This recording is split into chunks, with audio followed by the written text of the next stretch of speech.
Okay, my good friends, the mystery of the history is, what is Devil's Tower? Can we present any evidence to support a theory? Well, yes, we can, and I will. This flaky little stuff on here is nothing more than this crustal zone on these rocks. I'm going to be showing this in great detail in the microscope as we progress through this presentation, because before we can get to this, I want to show you how this stuff formed. How did that form? And why is there a crust on it? Why is all this stuff flaking off? And why do I have one of these here? That's just basically the same thing. I'll show you why, and I'll show you what it is. But stick with me until we get to the point of looking deep into Devil's Tower, because I got deepness on Devil's Tower, as deep as you can possibly get. But we need to get to that point to understand how this could have possibly formed. So stick with me. All right, so stick around, because we're going to get back to Devil's Tower, and we'll be talking about, was it a giant? Well, who knows? I think I know, and I'll show you why I can present the evidence that I can present, and then you make up your own determination. But again, we got a little work to do before we get to that. Okay, my outstanding friends, this is going to be fun. I just got this from a friend of mine, John Hernandez. I have so many people now sending me things to look into, and John is a very good contributor. And this is, it appears it's from PBS. Now, it's on this channel here called Be Smart. He's got almost 5 million subscribers, and it's nicely done. And they try to explain this gigantic flood. It's called The Unbelievable Story of Earth's Most Epic Flood. Well, they're starting to realize that all of these features that they thought were just sort of erosion could have happened almost instantaneously. So they're attributing it to a great flood. Now, I agree there was a great flood, and even Yale agrees now that there was a worldwide global flood that created all the exceptionally preserved mud fossils. And it was worldwide. It was from rapid, they called it precipitation, but Velikovsky had a whole different account of this, which was recorded in every culture on the globe. Every culture. They had the same story. Earth was almost hit by a fiery comet, which later turned out to be Venus.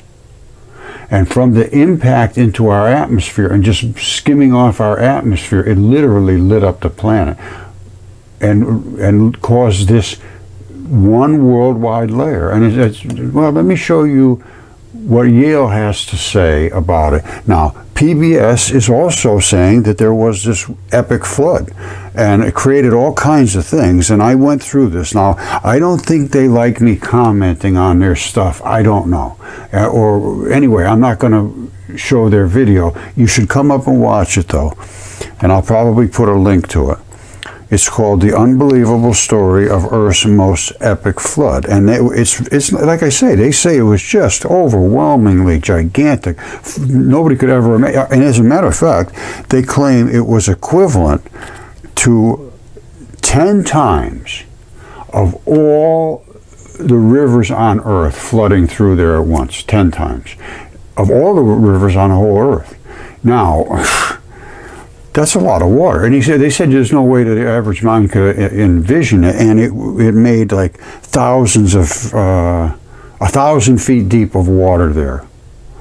And they said it kept coming, and they just kept over and over and over, which created these layers in the mountains. And then they show all the muscle. Basically, it's muscle. I'm telling you right now, this is all biology. And if you can't deal with that, that's up to you. Because I'll show you what the biology is, and then you make up your mind. Okay, so if you've been around long enough, you know I discovered the mud fossils, and I researched them, and I presented them to Yale, and finally they wrote a paper saying, yes, there was this one worldwide layer,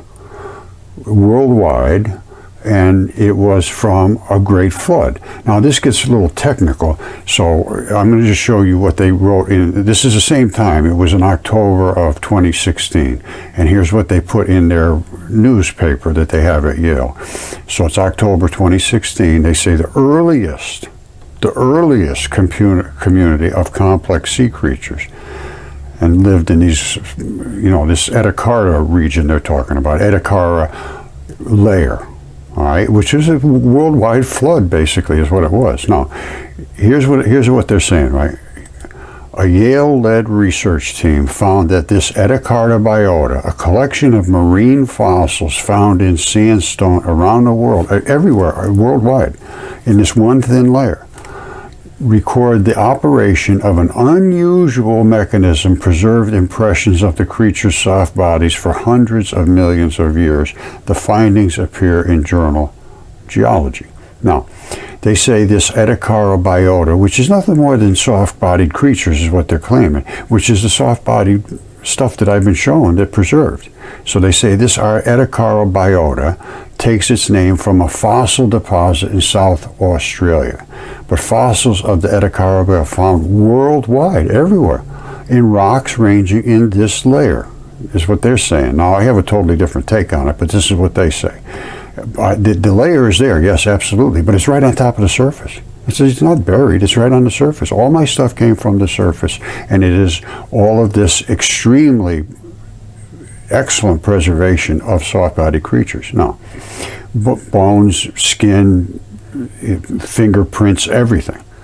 The creatures themselves were as small as a few millimeters. They were small, some of them, and as large as 1,000 miles. This is what they don't understand. They lived in dense, diverse communities on the sea floor. The sea floor was the whole world. Many of them are outright bizarre in appearance, do not resemble any organism alive today, said Lydia Tarhan, the postdoctoral fellow at Yale who was the first author. We would like to understand their relationship to what is out here today, the complex animals that evolved after that.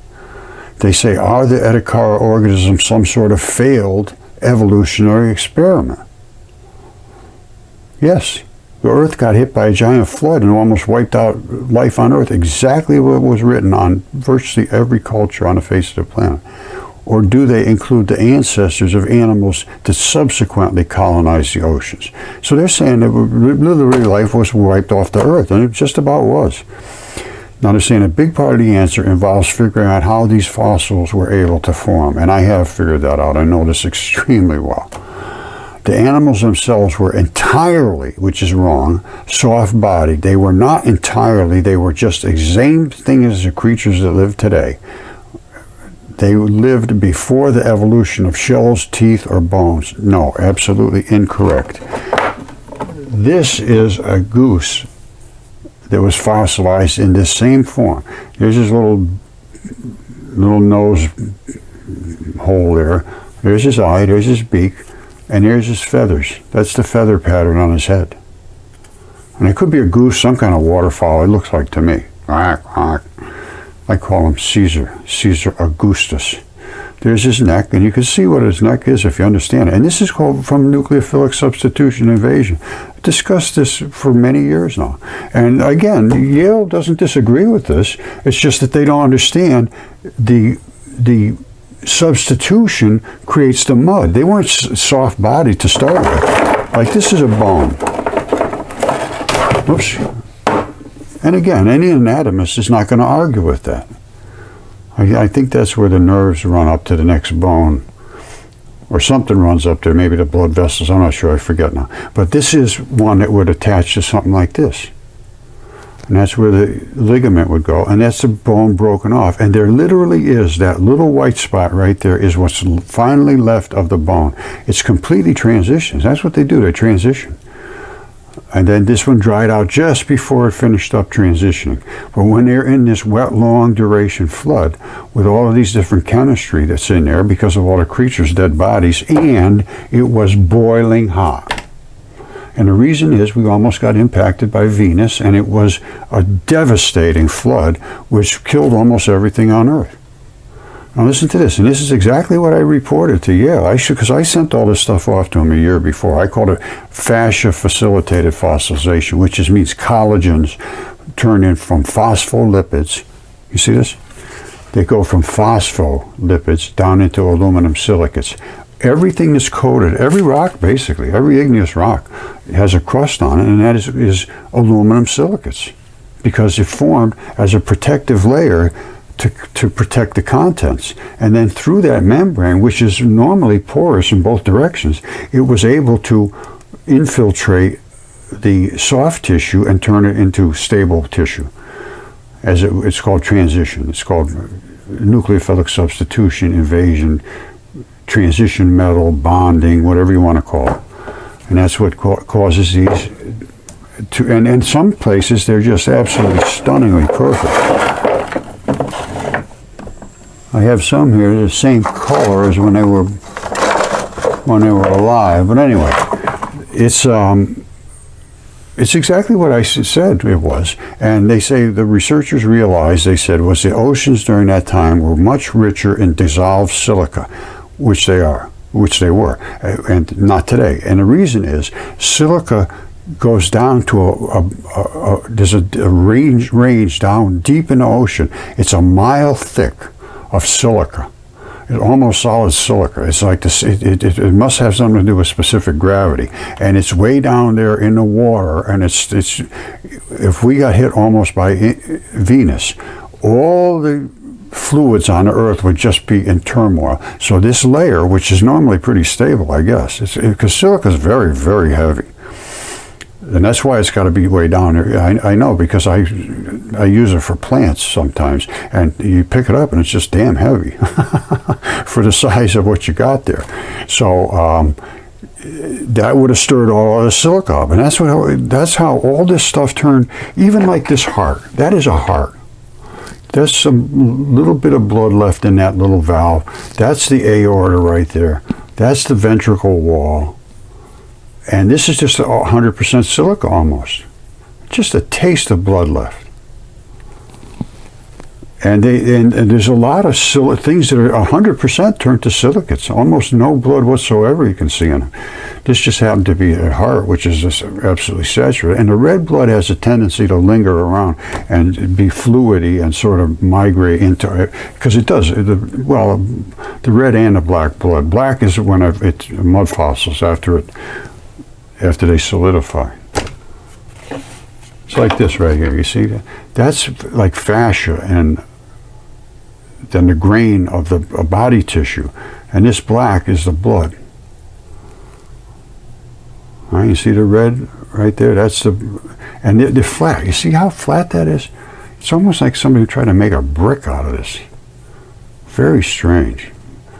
But that is biology. I'm going to tell you right now, I put it in a microscope, you'll be able to see it. You can see the little blood vessels and everything. How that got a flat spot there, I mean, it's as flat as it can be, and that is as flat as it can be. How did that happen? You know, somebody might be able to convince me that this was man-made, but when I put it in a microscope, I think I can convince you it was not. So, we need to do a whole new assessment of what geology was about, which leads to a whole new assessment of the history. Because when you see the layers that I'm showing you, and the things that I have in my own possession here, these mud fossils, and they're just crazy things. Like this here, hold on. We have a whole series of these. They're called no-toes. These are actual feet, and that's not a shoe. And that's where the tibia, the main bone, sits right there in this cradle, and the fibula sits on the side, and they fall right off. They all do the same. And the toes are included inside here.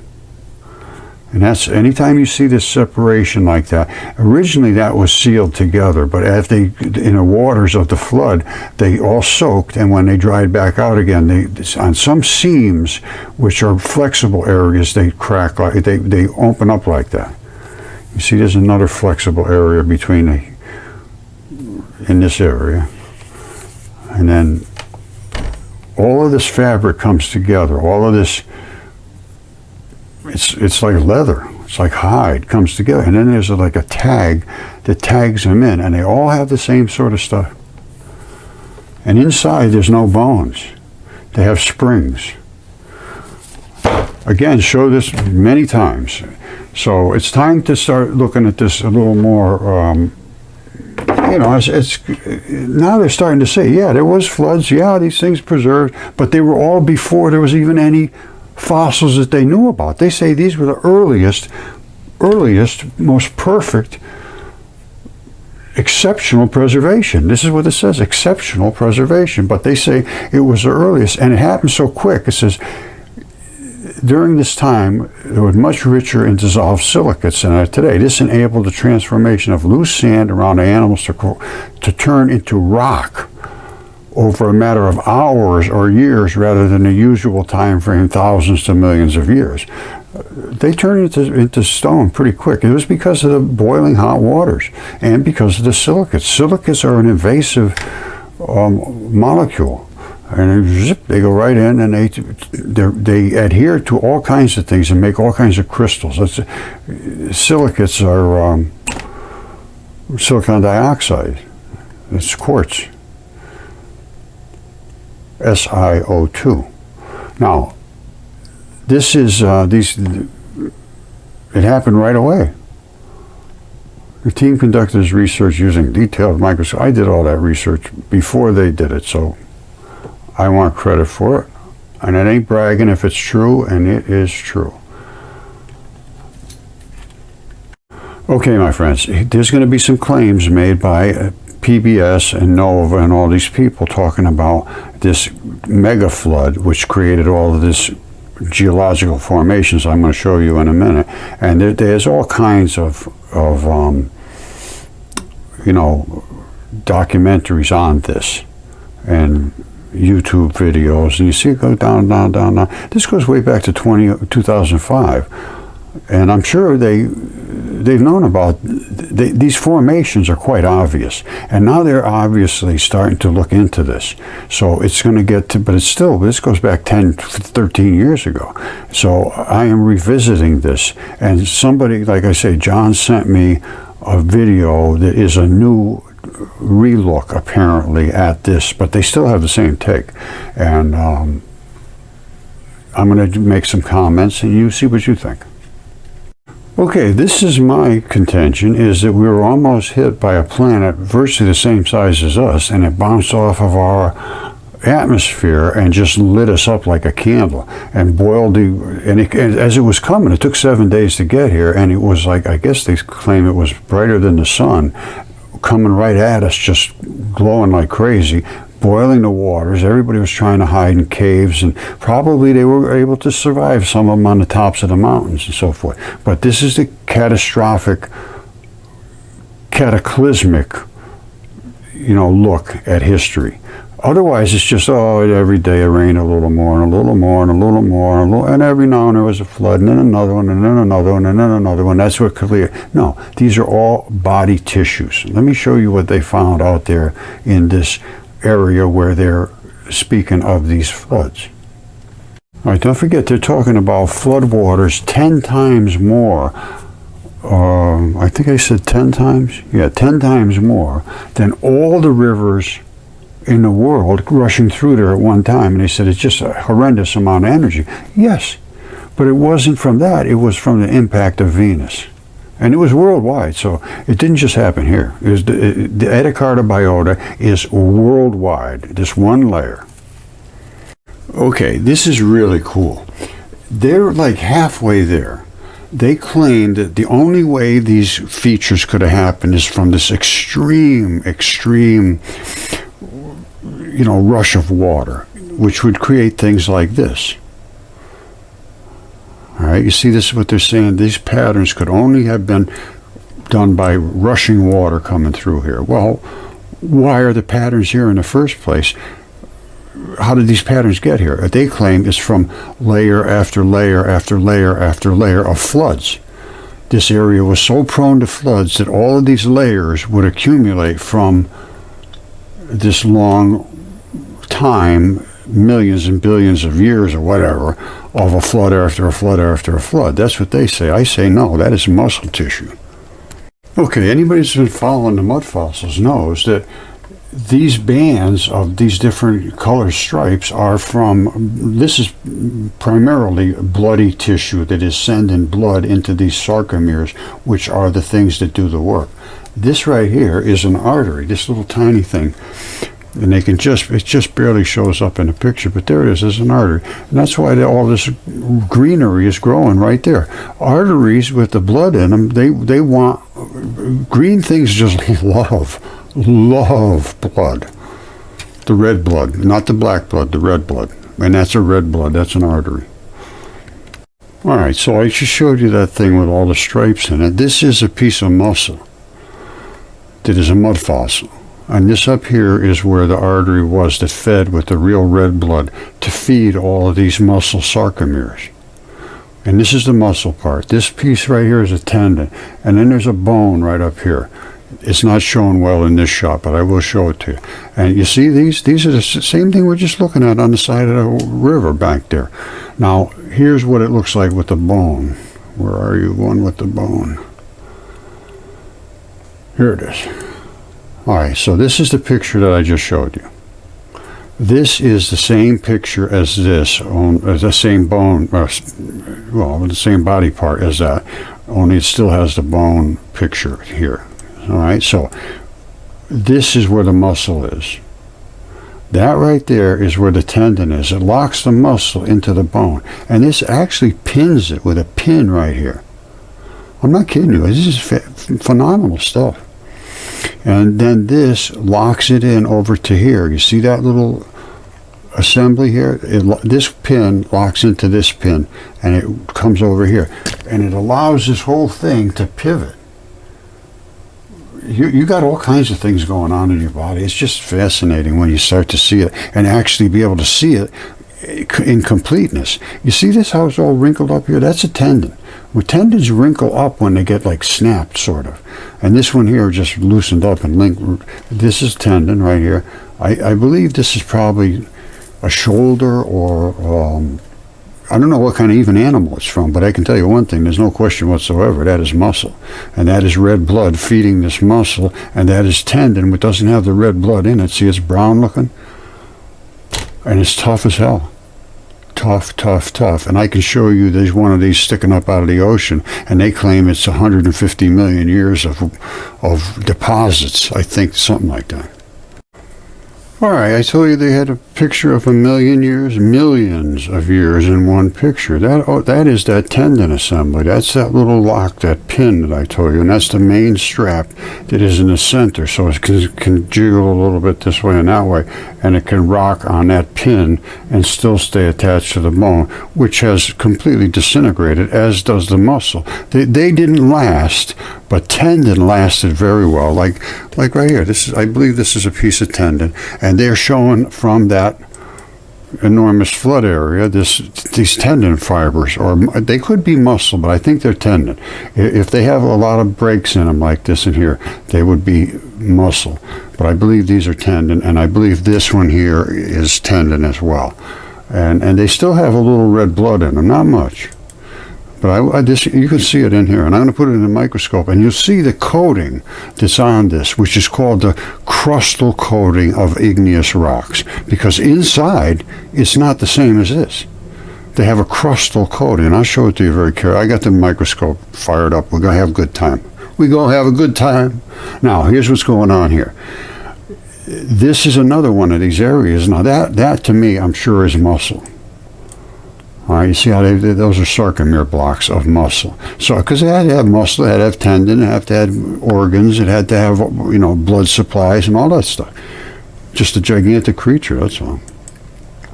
As like this here, you see this? Wait a minute, did I show you the interstitium yet? I can't remember. Here we go.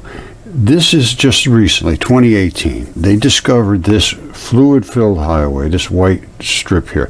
Originally, when they got them from autopsies, they were flat like this. The fluid was gone. So they thought it was just a flat mat. Nobody ever knew about it. And literally, they didn't realize it was here. It is, and now it's considered the biggest organ in the human body, because all of those fluids flow through your human body, or every creature, to the membranes to protect whatever's down here from whatever's up here, and they have to flow both ways with the fluids. Good stuff has to come in, bad stuff has to go out, that type of thing. Now, So this is setting the stage for what I'm going to show you right now. Inside of here, I don't know if I can get close enough. Can you see all those little tiny balls? And you see this highway here coming through here. And up above, this is all the layer of skin, basically, that would protect you. You could scrape this off a little bit here and there. You know, there's a whole batch of layers, a lot of layers. And you can get it through down here and down here and down here and down here. And sometimes you can cut through. But then these guys come fighting in, and you start to get a little inflamed, and there's a fight going on, and they kill all the bad guys. Well, you're good to go. Now, sometimes it goes all the way through, then you're in trouble. And if you don't have the good guys in this layer, you're going to be sick. So this is what this layer means. It's not just a new layer that has no meaning. It is your immune system, basically. Now, let's look at this stuff up close and personal and how big it can get. Okay, pay close attention. Before I showed you the picture of the interstitium, that was a real picture, and what it was, had all this stuff up here was basically the skin, and the fluid-filled highway was below that, and then all these little balls in there, and those little balls held these little straps. This is just our obvious artist rendition of this here, and so they can move and do all these things, and you can move around, and they all come back to wherever the balls were locked in. And I believe these are the balls. So now, what do we have? We have a fluid-filled highway. We have the skin. It penetrates through these layer, which I showed you. All those layers are in these mountains, too. And it gets into this fluid-filled highway. Then you got trouble. It gets down into your body. But look at this. Remember what you're seeing here, because here's what you're going to see. It's right down here as well. Same stuff. There's the skin. All right. This is the fluid-filled highway is right there. You can barely see it. It's this red spot. And then below that is the fleshy stuff. All right? Which is eroded away. And all the balls are laying here. And the same thing happened here in the Moki Marble, somewhere out in Utah, Arizona, somewhere around. And all of the skin has eroded away. So the skin has eroded away.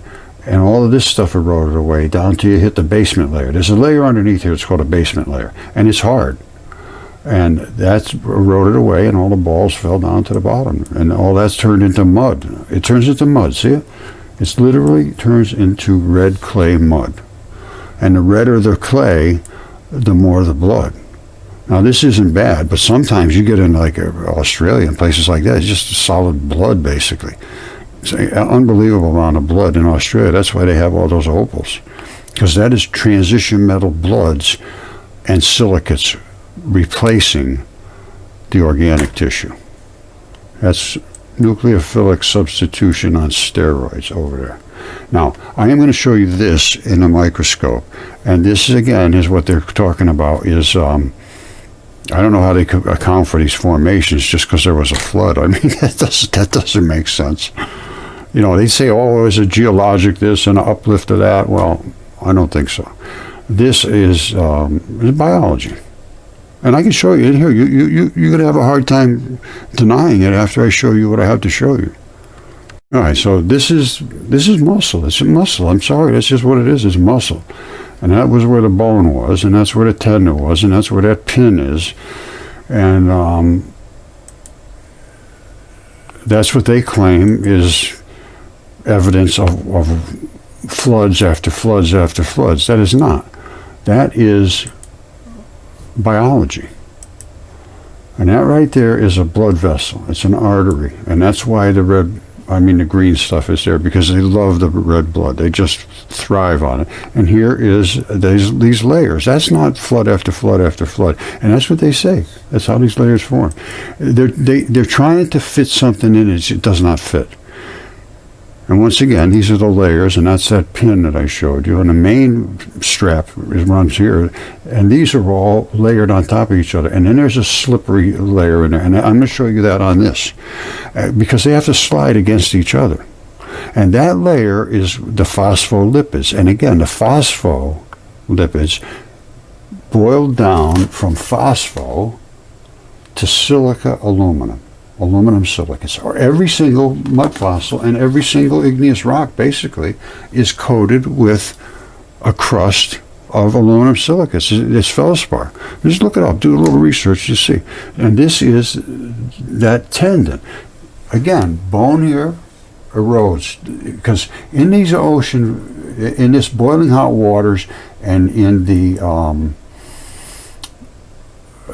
in this flood for a long duration of time, and the heavy silicates, it just eroded those things down. The muscle, and sometimes they preserved. Like there's a mountain over here. Hold on, Muscle Mountain, I call it, right here. That's all muscle. And the red stuff is running out of it now because the red stuff is kind of weak. It's just because it flows through your body, and it's all coming down here. And you can see areas where the red is still just gushing out. I mean, really, literally gushing out. Okay, so what do we have to show you from here? All right, we got the major flood, and they say, oh, it just washed everything away and left these patterns. Well, yes, in one way, and no in another. These are the patterns of biology. I know it sounds insane. They're literally hundreds of miles, and bigger than that, bigger than hundreds of miles. I can't account for it. All I can say is it was here, and here's the remnants of it. And that's a layer. That's a membrane. This whole area is whatever it was, I don't know what it was, but all of these little layers, and those are not just from some floods. These are layers of tissue, just like I showed you in the mud fossils. That's how this all started with the mud fossils. I realized that everything was a mud fossil. Basically, there was nothing but mud fossils. What else can I show you? All right, they're showing this here. You see, and all these lines were because of floods. We know there was flood after flood after flood after flood after flood. No. That is some form of the body of a creature, and I believe that could very well be a heart. I'd have to look at it really carefully, but these are the kind of smooth muscle patterns that are on hearts. Now, you would find the valves and veins. All right, I think that is a heart. All right, so pay attention to this. You see the way its stripes are coming up this way and over and swinging around that way? And there's a little tiny ridge here. I don't know what that's all about. However, this is what a heart looks like, and how the bands form in a heart. And that's all this is muscle. It does this all day long, if that is a heart, in fact. And I do believe that's what it is. And here's what they look like. And this is why they flap over and turn. They've got one coming up against another one coming. As you could see, there was one coming up this way and the other one coming up that way. Why would that happen? Because of this. I believe it was a heart. See, don't forget, you see this coming up this way and he's coming over that way? And this is like, I believe, could very well be a blood vessel. And that could very well be one too. And that one there over could be one too. They have a ton of them. An absolute ton of blood vessels wrapping around the heart. And this would actually be the bottom of the heart, in my estimation. Because all the plumbing would be on the other side, which is usually very obvious. This big, well, in other words, here it is. Here's a heart. All right, and this one here is opal. Well, it's water opal because it's just nothing but silicates.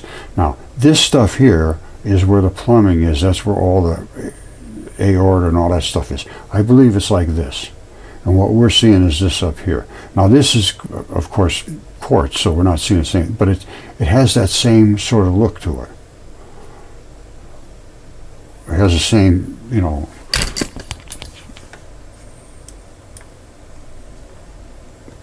Anyway, I'll show you what the veins and arteries, which it sure looks like that it's going to be a heart to me. I'm going with a heart. Okay, so this is a heart. Now, you can't really see it too well, but there's all those bands are coming down, and they come down in different ways, and they meet. But we saw that big band and these little bands. They're all over the place in a heart. I mean, it's just saturated with blood vessels. You see them? And I think there was one big one, and maybe we could see some other ones. But other than that, you see all that cardiac muscle. And I believe this part is in the ground. And we're seeing this part sticking up. All right, yeah, I'm going with heart. This right here is one of the main arteries that's coming down on the side towards the bottom. Now, wherever the trees are growing strong, or wherever you got little patches of green, there's probably going to be a valve there or a tube. There's dozens of them. And this is another little ridge here. Why is that here? I believe that's going to be another one of these little arteries that's coming the same thing. And there's a big swatch of green, and normally that's going to indicate a little valve or something going on there. Some artery is still pumping a little bit of red, or has still got a little bit of red in it working. And so I'm going with the heart on these strand lines. Okay, same area. I'm going with an artery, and it's still flowing from here. That whole thing was an artery, and it's coming up this way and coming down that way, and it's still flowing water, because arteries emptied out, and they are literally the waterways. You see that? That is nothing more than muscle with connective tissue. All of that stuff is connective tissue. These are separation layers between different types of body tissue. I don't know what it is, but I can show you some breasts if you would like to see some breasts. Where are my breasts? Hold on. I thought I had them out here, but I guess I don't. Oh yeah, here's one right here. Alright, this is the anatomy of the breast. And the different tissue, obviously breast tissue, and these different glands and the fat and so that stuff is different. And I know I had it here somewhere showing it, or I will find it. Oh, here it is right here. That's nothing more than two breasts. And this is the sternum right in the middle. And these are the connective tissue layers and muscle. These things were absolutely gigantically enormous. That's all I can tell you. But if you see that, and think about what you're seeing. There's two of them right there, and right in between is something else, which happens to be the sternum. All right, and here it is right here. There's your sternum, and there's your two breasts, and they're a certain muscular thing and connective tissue to hold your body together, and then you have these other layers of tissue that are for the breasts. Again, I mean, you have to look and just think about what you're seeing. And when you start to realize what you are seeing, and then really start to look around at things, you can't find anything that is not biology. I can't. We're going to look at this in a minute in a microscope, but I want to show you something of these no-toes. I think I showed you the foot. I know I did. But this is what we found here. This is the one I showed you of mine that I have here. Well, I have all these things here, but this was from Tish Egerton. She found this foot and these feet, and she found several of them, very highly eroded, and all the way down to this, where you still see the heel and the strap coming up. You see it? The strap coming up, the heel and the strap. But out here, it looks like everybody says, oh, those are just shells, those are just shellfish. No, they're not. Those are springs that made this foot operate. This is a robotic sort of foot. I'll show you this a little better. I show it a bunch of times, but I never get tired of showing it because it's very, very interesting. Now, this is another foot that has, see how the fibula side, there's two bones. There's one that sits right here in that cradle, and then there's a fibula that sits over here, and that lets you do this kind of stuff with your foot and move it around. Well, same thing here. There was one that sat right there, and this one flopped off. Now you can see it has the same looking structure, round like this. So this could have been the same foot as that, or it could have been a different one. I don't know, a different style. And the reason they twist off this way is because of the ways the tendons run across your foot. I always wondered why the toes were sideways, and that's why it is. Now, remember this tendon coming down to the calcaneus heel bone.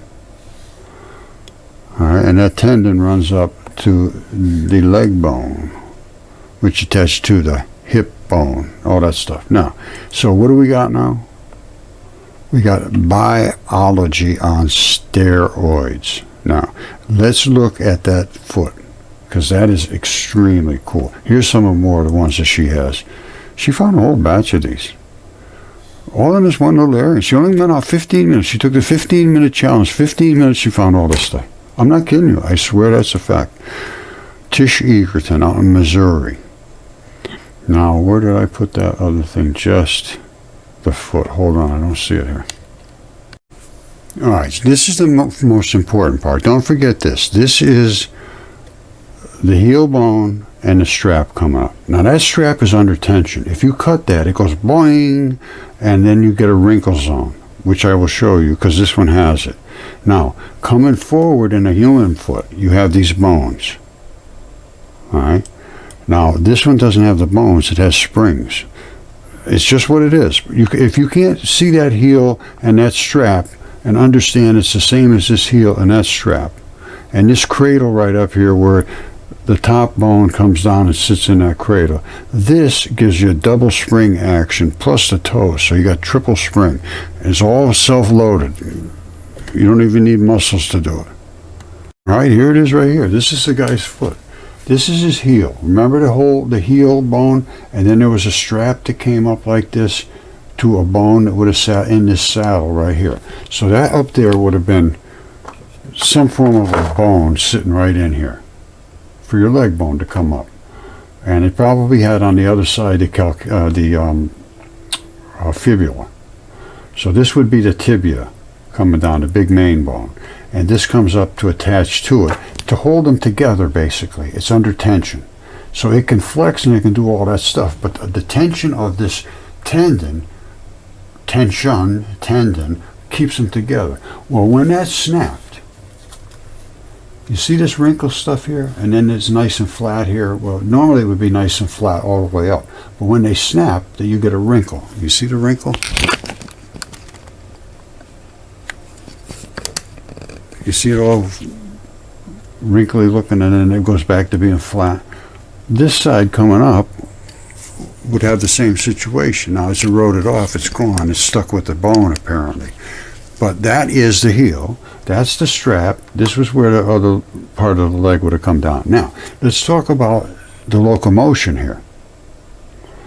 All right, we got a locomotion. How is this guy going to walk?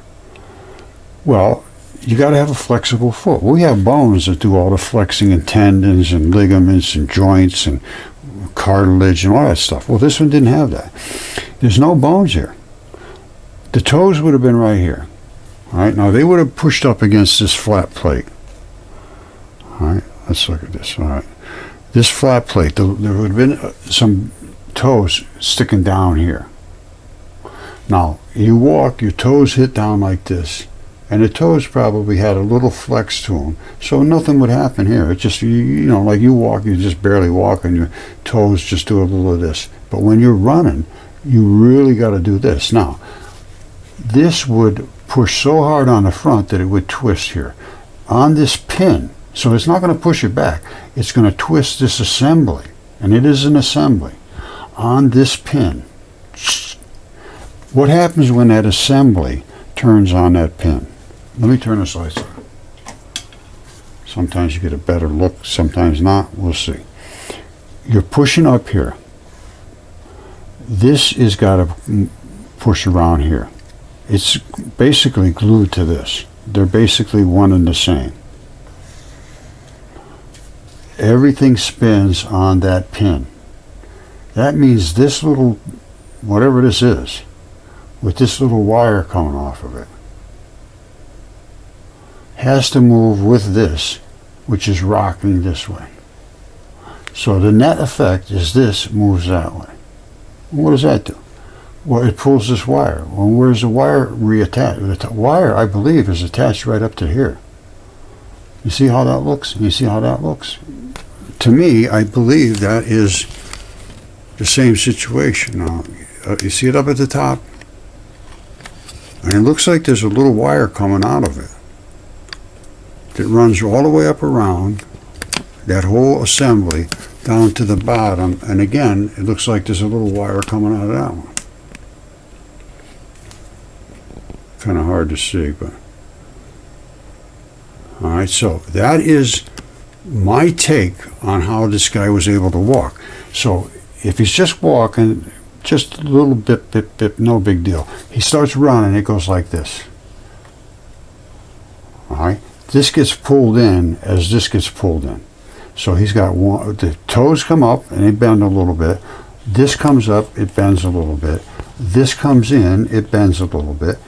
When he hits back to the flat, everything just lays back flat because that's its normal condition.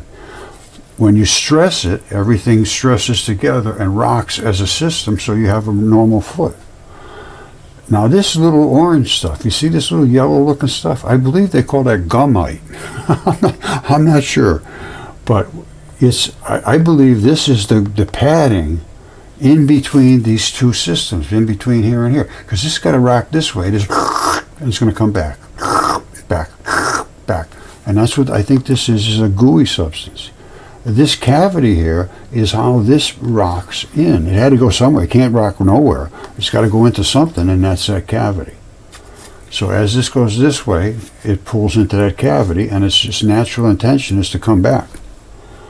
So that, as far as I'm concerned, is a foot of a creature that we know nothing about. And I have several of them here that are different. I have at least 3 or 4, and I believe 4, different styles of feet. And they're all no toes, and they're just like Yale says, they're nothing like them today. They're bizarre as bizarre gets.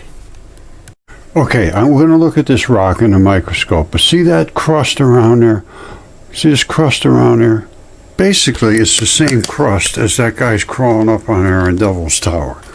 All right, these rocks have a crust around them. It's called they're igneous rock crustal. It's hard to explain, but you can see the crust on it. If you can't see that, I don't know what to say. And we're going to look at it in a microscope anyway. But see that brown crust? And that's what he's crawling up on. I'd be careful if I was him, because that stuff can fall off. And what that crust is what's called slurpy, small leucine-rich proteins. And that's what these tendons can slide up and down, because Devil's Tower is a batch of tendons. Okay, my friends, as I showed you, I have this block here, which I believe is a tendon, and that is the crustal surface around the tendon, all the way around, and that is what happens inside. They change to some form of igneous rock, but this crustal zone is that aluminum feldspar. Aluminum silicates called feldspar, and every single one of them has it. They say if you can find a rock that's a crustal rock, igneous rock, you're going to find feldspar. If you can find one without it, it's a very rare thing to find one, and that's true. This is the crust that's around Devil's Tower tendons. That's a tendon. I'm sorry, that's just what it is. All right, so don't forget, this is part of this rock. I just broke it in half. You know, this is what you call crude geology, and that is that crustal layer, and I'll show it to you in the microscope. It's quite obvious what it is. Now, and again, I have some rocks here that still have the exact same look to them as when they were alive, and all of the pleura and the coatings and the fascia and all of the tendinous and connective tissues and everything are still in perfect condition. And again, these are exceptionally preserved creatures as per Yale. Okay, we're looking at that little tiny crust around the central core, which is the igneous rock, which is the biology. All right, there's the crust right there. That is the slurpy. It's small leucine-rich proteins, and that's what that slides in. And inside is the actual tendon, and that's exactly what this guy's doing here. He's inside this slurpy is the tendon. Now, I have so much detail on this, it's going to knock your socks completely off. But first, again, I want to go through some important things you have to understand about the history of how this all occurred. Alright, so I showed you the crust. This has the same crust around it. But if you look at this carefully, the blood has drained down here. So it had to be laying on its side like this, because the blood is the fluidy stuff. Now, can you see that blood? Probably not. Let's see if we can make it visible. You see that? That's all I did was put water on that. You see how that blood is showing up here? This rock, or this body, had to die laying in this position here. And the blood that was in this tissue settled down to the bottom here. You see? I hope you can see that. I can see it from here pretty good. But that's that red sort of area there. You see it? From there down. All right, that's pretty red right in this area now. That is the reddest spot I can find, and I believe that is a tiny little red artery. In the tendons, there's almost no blood whatsoever. It's really, just very, very tough stuff. And that's why this little slurpy layer here allows this tendon to sort of glide. Now let's see the other side that has no blood in it. We'll see the difference. Yeah, you see that? That's the slurpy layer, and this is the really tough stuff. All these are little tendinous fibers. They're tough. And that's why a tendon can do that job, and it doesn't need much blood at all. Okay, let's just start off with the size of Devil's Tower. This is the giant statue, and this is the Statue of Liberty. This is the Statue of Unity in India, and this is Devil's Tower. It's twice as high as that. All right, you remember I showed you the one I have here has that same crust on it, which is a slurpy. Mine is not all wrinkled up like that, but this one is. And it's flaking off of that one. Mine can flake off too. You remember this? I showed you that tendon strap with the wrinkle zone on it. It should be flat as a pancake all the way up till it attaches. You cut them and they turn into a wrinkle zone. Well, guess what is at the top of Devil's Tower?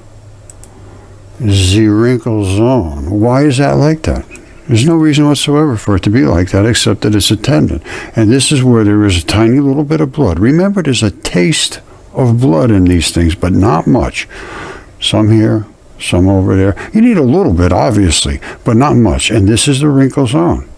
And they all have that wrinkle zone when they break, because they're under tension. They're like a rubber band, and when it snaps, you get a little wrinkle at the top.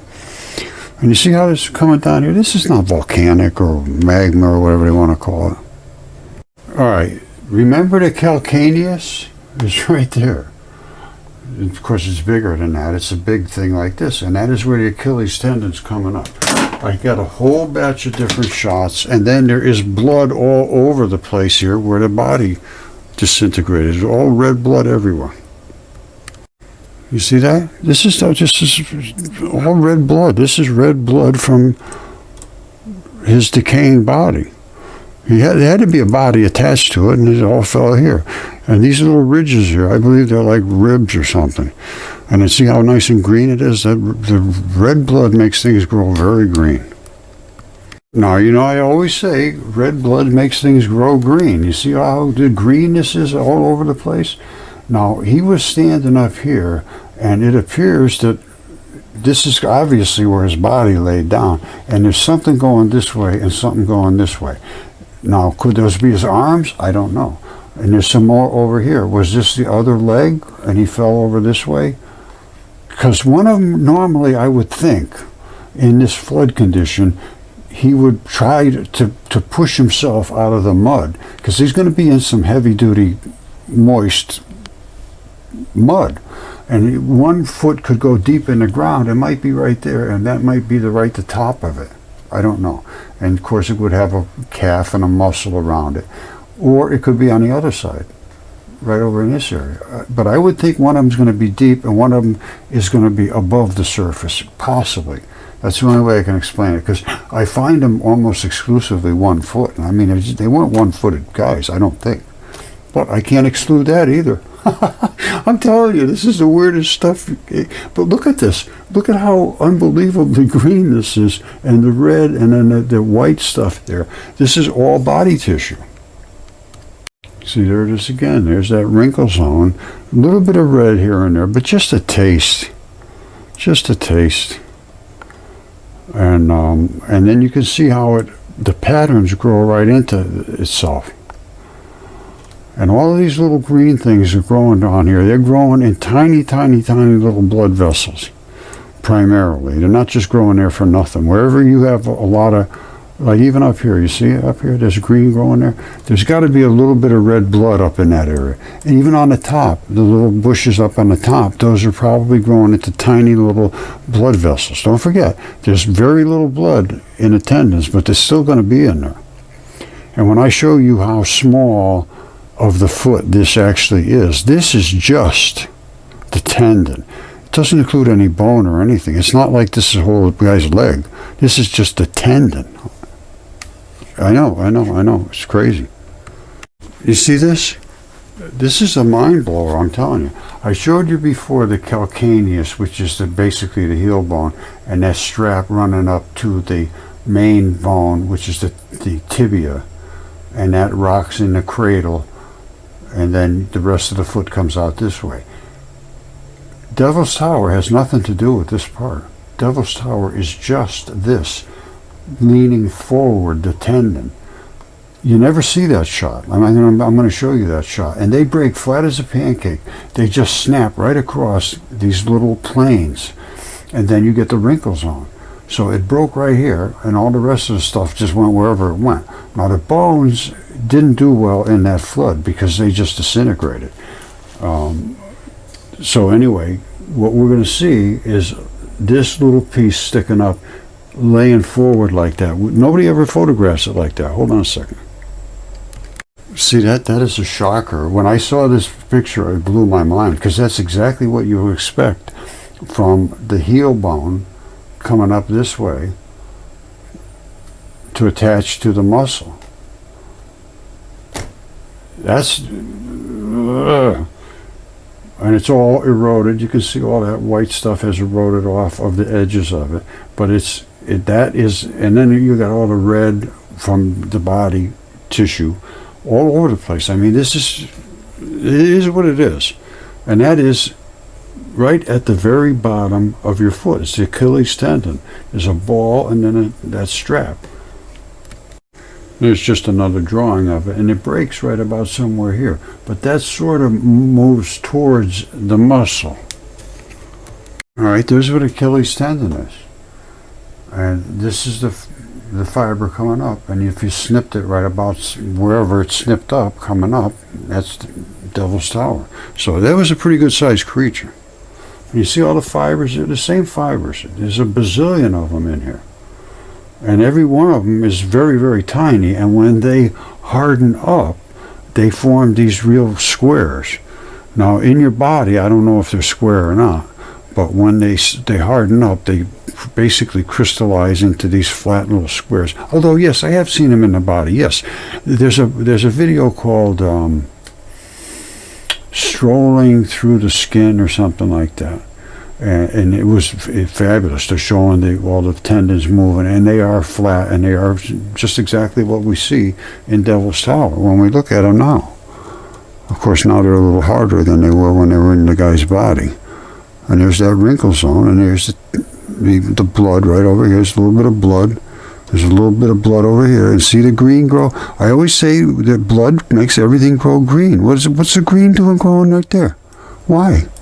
It's because there's a tiny little bit of blood leaking out there. All right, so that's Devil's Tower. It was a foot.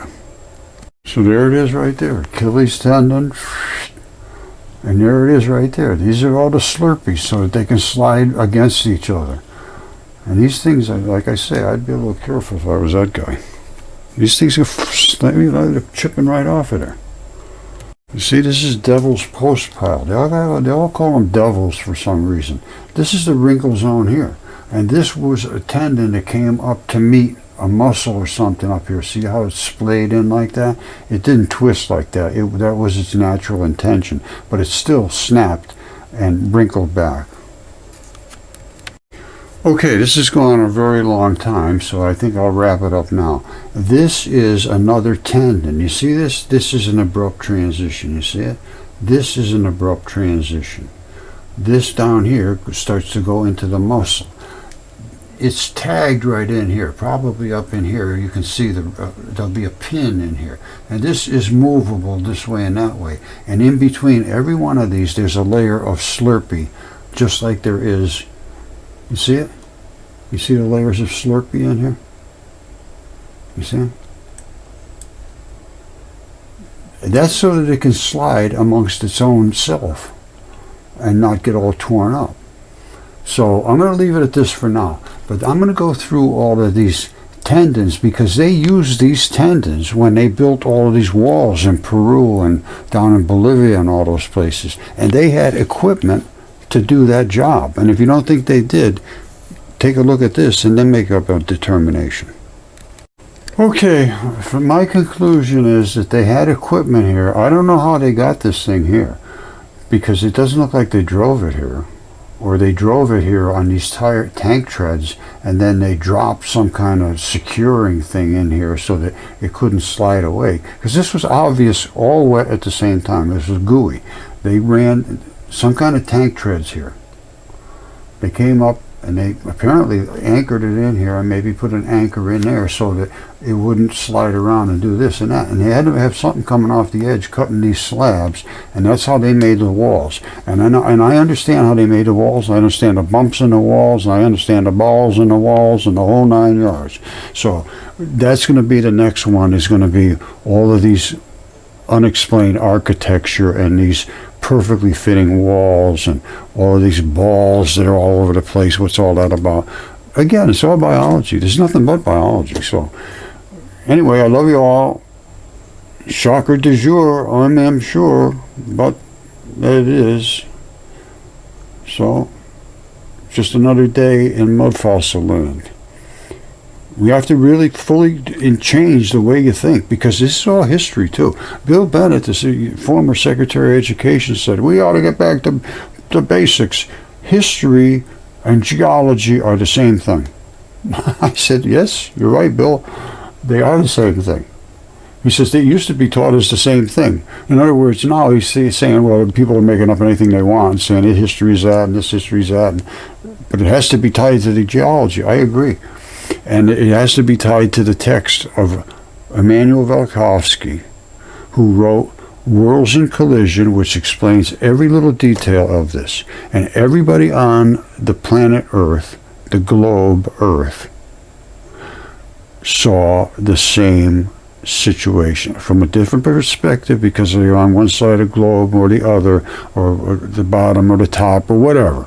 But and some of them were affected differently by the flood, yes, because the impact site, I think the impact site might have been Mohenjo-Daro. I think that's the way they call it, because they have found some like nuclear things there, which would, when that hit the Earth, there's nothing more than a nuclear explosion. It's just an extreme violent compression of particles, fusing them into things that are just not normal. And that would happen in that Venus impact. And if Mohenjo-Daro was the place that it hit, they would probably find that.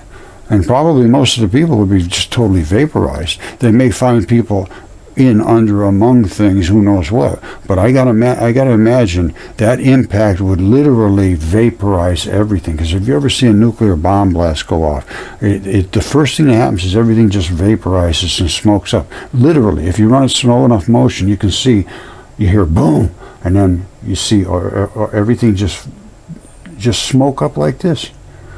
Just a gigantic, brilliant glow, and everything smokes up. Doesn't even move. And then all of a sudden the black particles come and smash everything down. So they could have been literally vaporized into just dust.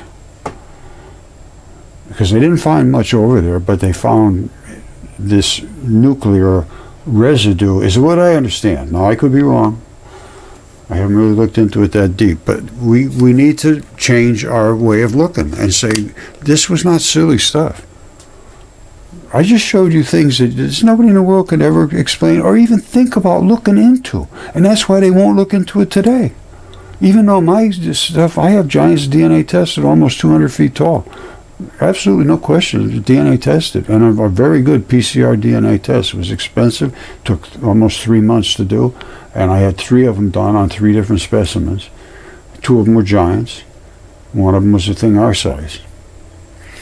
So I'm going to leave it at this for today, but again, I'm going to just keep plugging away at this until we do pay attention to our ancient past, because the things that happened in the ancient past, I'm going to tell you right now, they're going to affect your eternity. I got a feeling, because all these things being true that I have found, the things they said back then affect eternity. They're not just things that are, interesting. No. They're things that can affect you for the rest of your eternal existence, which is forever.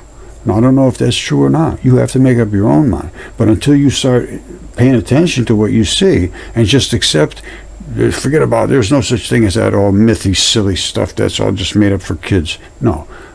It is now very, very well supported, no question whatsoever. And Velikovsky's work is too. And he's got to be exonerated. He was destroyed. People think he was an idiot. They still think it. And most of them don't even know who he is.